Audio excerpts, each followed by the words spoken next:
Tun Mahathir tak pernah beri kuasa ketika lantik Anwar pemangku Perdana Menteri Dedah Nazri.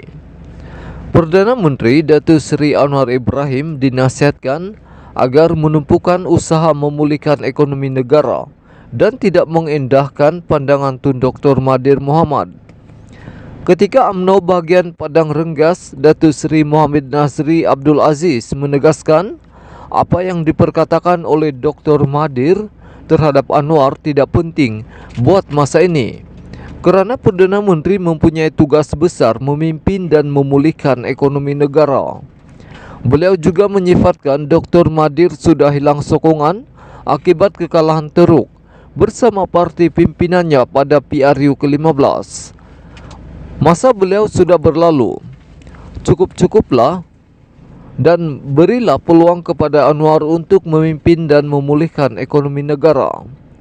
Apalagi beliau, iaitu Mahathir mahu, sudah kalah teruk dan hilang deposit di Langkawi baru-baru ini. Semua calon parti dia kalah dan hilang deposit. Sudahlah, cukup, bantu pemimpin muda pulihkan ekonomi negara.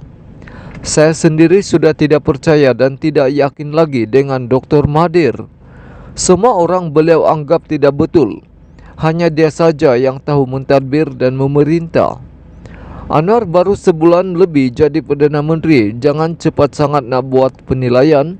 Dan bagilah sedikit masa untuk beliau buktikan, katanya kepada Astro Awani.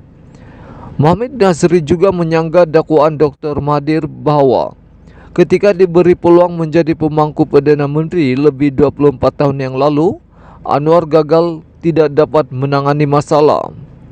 Beliau menjelaskan biarpun bercuti ketika itu, namun Anwar tidak diberikan kuasa.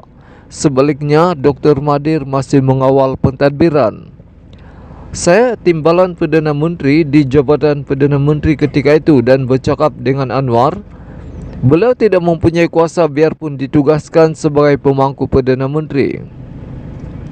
Benar, Dr. Mahathir bercuti di luar negara, tetapi beliau tetap mengawal pentadbiran negara dan bukannya memberi kuasa kepada orang lain. Semua orang tahu dan anggap Dr. Mahathir sebagai diktator. Beliau tidak akan beri kuasa kepada orang lain. Cakap beri kuasa, itu semua menipu. Jadi macam mana Anwar mau selesaikan masalah kalau tidak diberi kuasa? Masih dikawal pihak lain, katanya lagi. Dalam temu bual eksklusif dengan Berita Harian, Dr. Mahathir menyatakan kebimbangannya mengenai kemampuan Anwar untuk berdepan krisis kemelesetan ekonomi dan cabaran pemulihan pasca pandemik. Kata Dr. Mahathir ini berdasarkan pandangannya terhadap prestasi Anwar sebagai Menteri Keuangan lebih 20 tahun lalu.